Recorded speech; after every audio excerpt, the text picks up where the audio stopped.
perilaku yang tepat pada Sini kelompok saya atau akan masyarakat menjelaskan tertentu. pengertian etika.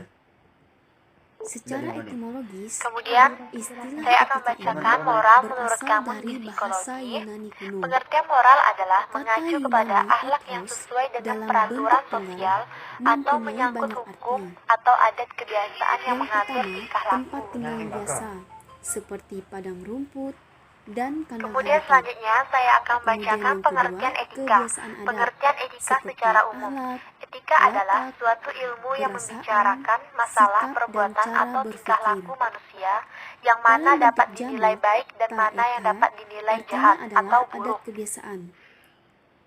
Dan arti terakhir Kemudian ini di sini menjadi arti latar etika belakang menurut bagi KBBI. terbentuknya istilah Etika etika, artinya yang ilmu oleh tentang filsuf apa yang baik Yunani dan besar apa yang buruk dan Aristoteles tentang hak dan tahun kewajiban moral atau 384 akhlak.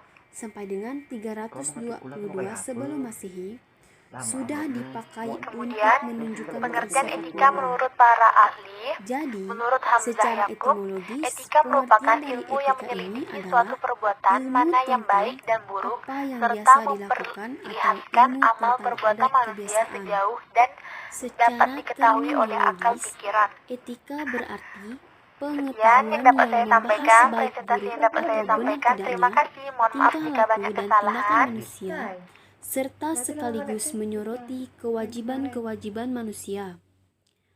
Dalam bahasa Gerik, etika diartikan ethikosis, a body of moral principles or value. Etik arti sebenarnya adalah kebiasaan. Namun, lambat laun pengertian etika berubah seperti sekarang.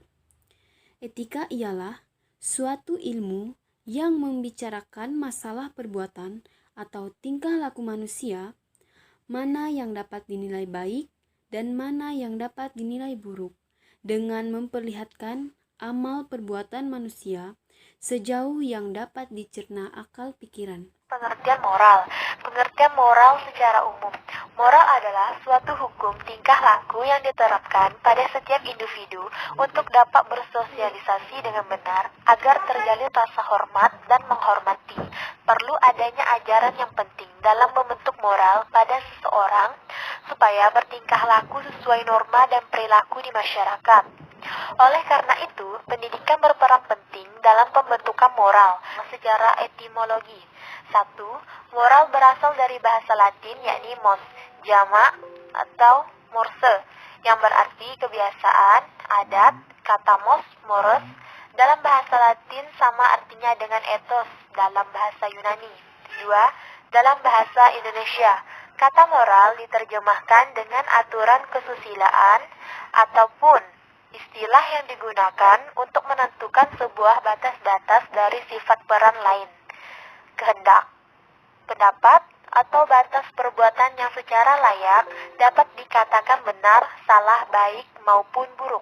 Menurut Merriam-Webster, moral adalah mengenai atau berhubungan dengan apa yang benar dan salah dalam perilaku manusia, dianggap benar dan baik oleh kebanyakan orang, sesuai dengan standar perilaku yang tepat pada kelompok atau masyarakat tertentu.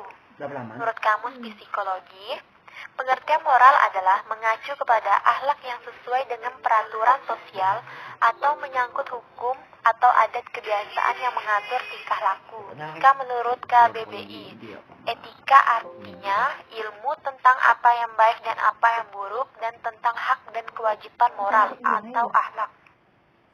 Etika sendiri berasal dari bahasa Yunani, yaitu ethos, yang artinya kebiasaan.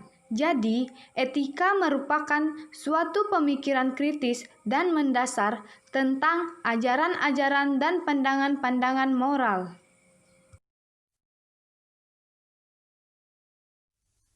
Etika adalah suatu norma atau aturan yang dipakai sebagai pedoman dalam berperilaku di masyarakat bagi seseorang terkait sifat baik dan buruk. Jadi, pengertian etika ini menjelaskan tentang aturan yang dipakai di masyarakat pada umumnya untuk menentukan sifat baik dan buruk seseorang. Sekarang kita masuk ke moralitas. Moralitas merupakan suatu fenomena manusiawi yang universal yang menjadi ciri yang membedakan manusia dengan binatang.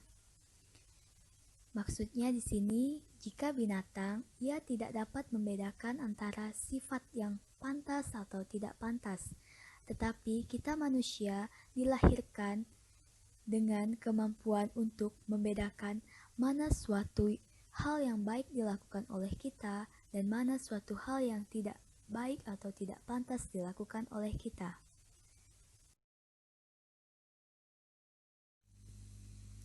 Sikap-sikap kepribadian moral yang kuat. Yang pertama ada kejujuran.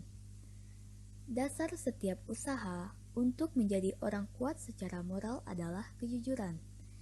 Tanpa kejujuran, kita sebagai manusia tidak dapat maju selangkah pun karena kita belum berani menjadi diri kita sendiri. Yang kedua ada nilai-nilai otentik. Otentik berarti kita menjadi diri kita sendiri. Kita bukan orang jiplakan, orang tiruan, orang-orangan yang hanya bisa membeo saja, yang hanya bisa berbicara omong kosong saja, yang tidak mempunyai sikap dan pendirian sendiri karena ia dalam segala-galanya mengikuti mode atau pendapat umum dari arah angin, dari arah mana saja. Yang ketiga, kesediaan untuk bertanggung jawab. Bertanggung jawab di sini berarti suatu sikap terhadap tugas yang membebani kita. Tugas itu bukan sekedar masalah di mana kita berusaha untuk menyelamatkan diri tanpa menimbulkan kesan yang buruk. Melainkan tugas itu kita rasakan sebagai sesuatu yang mulai sekarang harus kita pelihara, kita selesaikan dengan baik, bahkan andai kata tidak ada orang yang peduli. Mereka bertanggung jawab berarti bahwa meskipun orang lain tidak melihat, kita tidak merasa puas sampai pekerjaan itu selesai sampai tuntas. Yang keempat ada kemandirian moral. Kemandirian moral adalah kekuatan batin untuk mengambil sikap moral sendiri dan untuk bertindak sesuai dengannya. Kekuatan untuk bagaimanapun juga tidak mau berkong kali kong atau berkompromi dalam suatu urusan atau permainan yang kita sadari sebagai tidak jujur, korupsi, atau melanggar keadilan. Yang kelima ada keberanian moral. Keberanian moral di sini berarti berpihak pada yang lebih lemah melawan yang lebih kuat, yang memperlakukannya dengan tidak adil. Keberanian moral tidak menyesuaikan diri dengan kekuatan-kekuatan yang ada kalau itu berarti mengkompromikan kebenaran dan keadilan.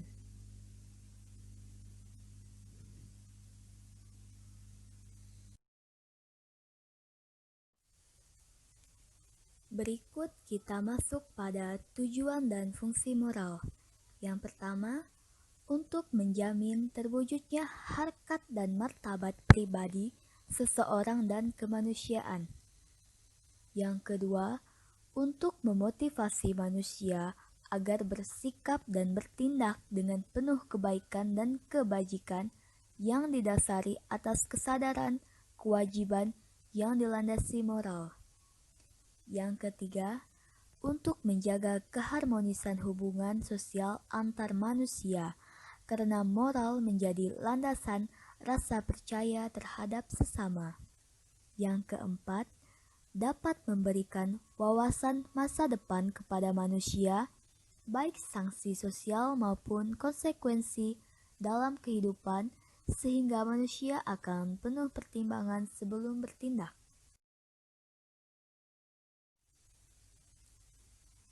Terakhir, kita masuk pada persamaan etika dan moral. Yang pertama, etika dan moral mengacu kepada ajaran atau gambaran tentang perbuatan, tingkah laku, sifat, dan perangai yang baik. Yang kedua, etika dan moral merupakan prinsip atau aturan hidup manusia untuk menakar martabat dan harkat kemanusiaannya. Sebaliknya, semakin rendah kualitas etika, moral, dan susila seseorang atau sekelompok orang, maka semakin rendah pula kualitas kemanusiaannya. Yang ketiga, etika dan moral seseorang atau sekelompok orang bukan merupakan faktor keturunan yang bersifat tetap, statis, dan konstan, tetapi merupakan potensi positif yang dimiliki setiap orang. Yang terakhir, menentukan hukum atau nilai dari suatu perbuatan manusia untuk ditetapkan baik atau buruk. Etika sendiri dibagi menjadi dua jenis, yaitu etika deskriptif dan etika normatif. Yang pertama, etika deskriptif merupakan etika yang menyoroti secara rasional atau masuk akal dan kritis tentang apa yang diharapkan manusia mengenai sesuatu yang bernilai. Etika ini juga berkaitan tentang kenyataan yang terjadi dalam kehidupan manusia. Tujuan dari etika deskriptif itu sendiri yaitu menggambarkan sistem nilai atau perilaku yang dianggap baik dalam suatu kelompok atau masyarakat tanpa memberikan penilaian. Di sini dapat kita lihat ada beberapa contoh dari etika deskriptif. Yang pertama, seseorang tidak perlu disalahkan jika dalam perjalanan hidupnya mengalami ketertarikan dengan kekayaan. Yang kedua, wajar bagi pria untuk memiliki rambut panjang. Yang ketiga, seorang anak kecil tak sepantasnya menghabiskan masa kecil di jalanan.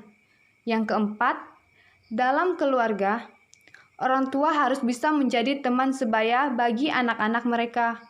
Yang kelima, kebohongan dapat dibenarkan jika bertujuan membela kebenaran. Yang kedua, yaitu etika empiris, merupakan etika yang berisi norma-norma yang menuntun tingkah laku manusia dalam kehidupan sehari-hari. Etika normatif mengandung argumen-argumen yang mengemukakan latar belakang mengapa suatu perilaku dianggap baik atau buruk, disertai analisis moral yang dianggap benar dan salah, yang bertumpu kepada norma-norma atau prinsip-prinsip etis yang dapat dipertanggungjawabkan, baik secara keilmuan maupun empiris. Ada 3 pendekatan dalam etika normatif. Yang pertama, teori kebajikan. Yang kedua, teori kewajiban. Yang ketiga, teori konsekuensialis. Di sini dapat dilihat ada beberapa contoh dari etika normatif. Yang pertama, orang muda harus taat pada yang lebih tua. Yang kedua, mencuri merupakan tindakan kriminal. Yang ketiga, berbohong adalah sebuah dosa. Yang keempat, kita harus berdiri ketika bersalaman dengan orang yang lebih tua. Yang kelima, kita tidak boleh berbicara saat mulut penuh. Etika deskriptif dan normatif adalah 2 contoh etika yang berlaku di masyarakat. Di sini ada pengertian menurut Katsov. Menurut Katsov, dalam bukunya berjudul Elements of Philosophy diterbitkan tahun 1950 bahwa etika merupakan cabang aksiologi yang pada pokoknya mempersoalkan tentang predikat baik dan buruk. Etika deskriptif menurut pendapat Katsov bahwa etika bersangkutan dengan nilai dan ilmu pengetahuan yang membicarakan masalah baik dan buruknya tingkah laku manusia dalam kehidupan bermasyarakat. Yang kedua, menurut Katsov, yang dimaksud dengan etika normatif adalah sering dipandang sebagai suatu ilmu yang mengadakan ukuran-ukuran atau norma-norma yang dapat dipakai untuk menanggapi atau menilai perbuatan dan tingkah laku seseorang dalam bermasyarakat. Pengertian dari etiket. Etiket adalah ajaran sopan santun yang berlaku bila manusia bergaul atau berkelompok dengan manusia lain. Etiket berkaitan dengan nilai sopan santun, tata krama dalam pergaulan formal. Etiket ini tidak berlaku bila seorang manusia hidup sendiri, misalnya hidup di sebuah pulau terpencil atau di tengah hutan. Etiket berasal dari Prancis, etiquette, yang berarti dari awal suatu kartu undangan, yang biasanya dipergunakan semasa raja-raja di Prancis mengadakan pertemuan resmi, pesta, dan resepsi untuk kalangan para elit kerajaan atau bangsawan. Dalam pertemuan tersebut, telah ditentukan atau disepakati berbagai peraturan atau tata krama yang harus dipatuhi, seperti cara berpakaian atau tata busana, cara duduk, cara bersalaman, cara berbicara, dan cara bertamu dengan sikap serta perilaku yang penuh sopan santun dalam pergaulan formal atau resmi.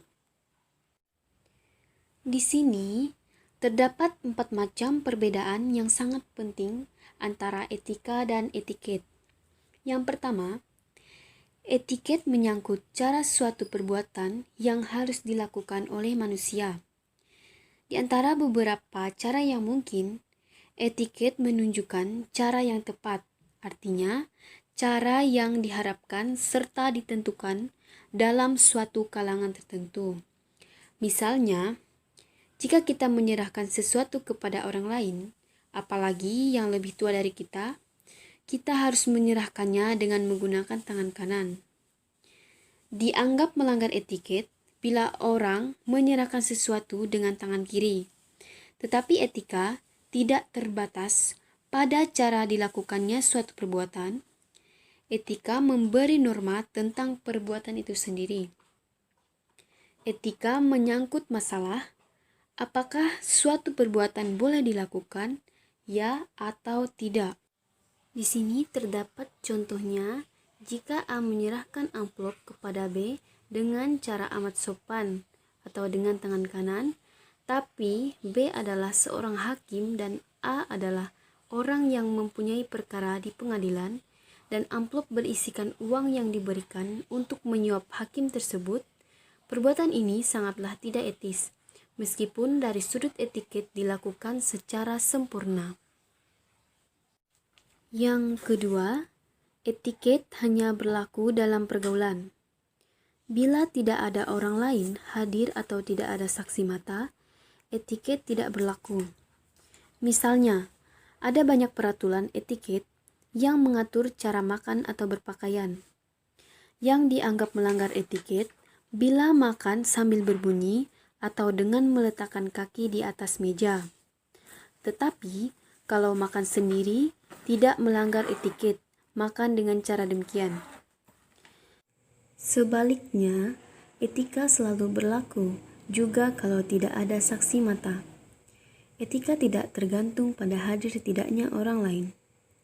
Jika sesudah makan di restoran, kita kabur tanpa membayar, itu berlaku tidak etis. Dan juga bila tidak diketahui oleh pemilik. Larangan untuk mencuri selalu berlaku, entah ada orang lain hadir atau tidak. Barang yang dipinjam selalu harus dikembalikan, meskipun pemiliknya sudah lupa. Yang ketiga, etiket bersifat relatif. Yang dianggap tidak sopan dalam satu kebudayaan, bisa saja dianggap sopan dalam kebudayaan lain.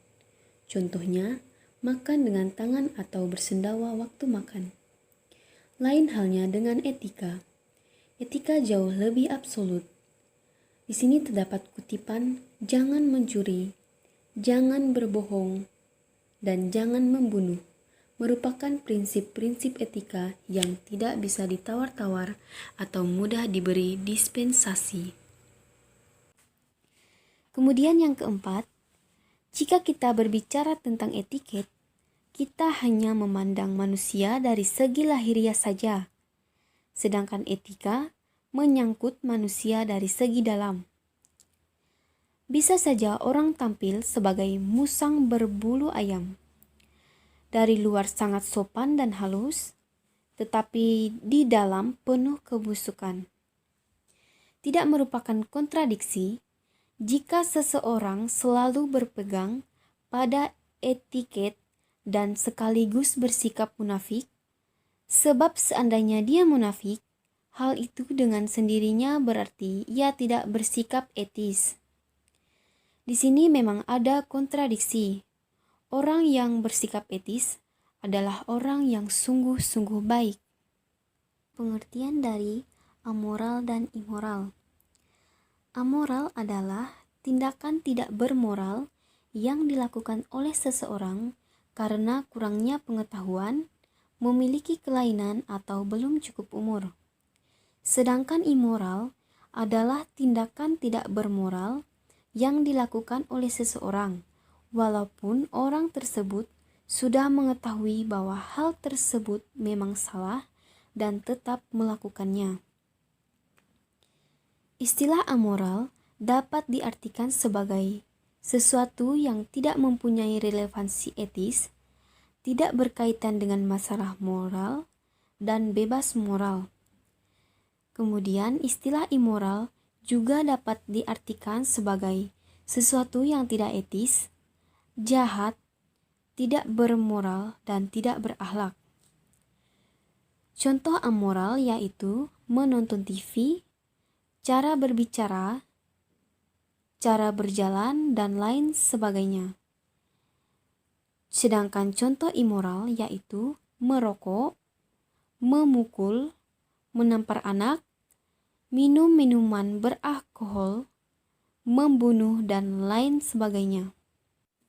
Di sini juga terdapat perbedaan antara amoral dan immoral. Dilihat dari segi perspektif, amoral menunjukkan posisi netral terhadap moralitas, sedangkan immoral menunjukkan implikasi negatif. Dilihat dari penggunaan kata, amoral dapat digunakan dalam kaitannya dengan anak kecil, orang dengan gangguan kognitif, dan lain sebagainya. Sedangkan immoral dapat digunakan untuk menggambarkan orang-orang jahat, kejam, dan tidak etis. Dilihat dari segi pemakaian, amoral diperkenalkan ke bahasa pada abad ke-19, sedangkan immoral memiliki sejarah yang lebih panjang daripada amoral.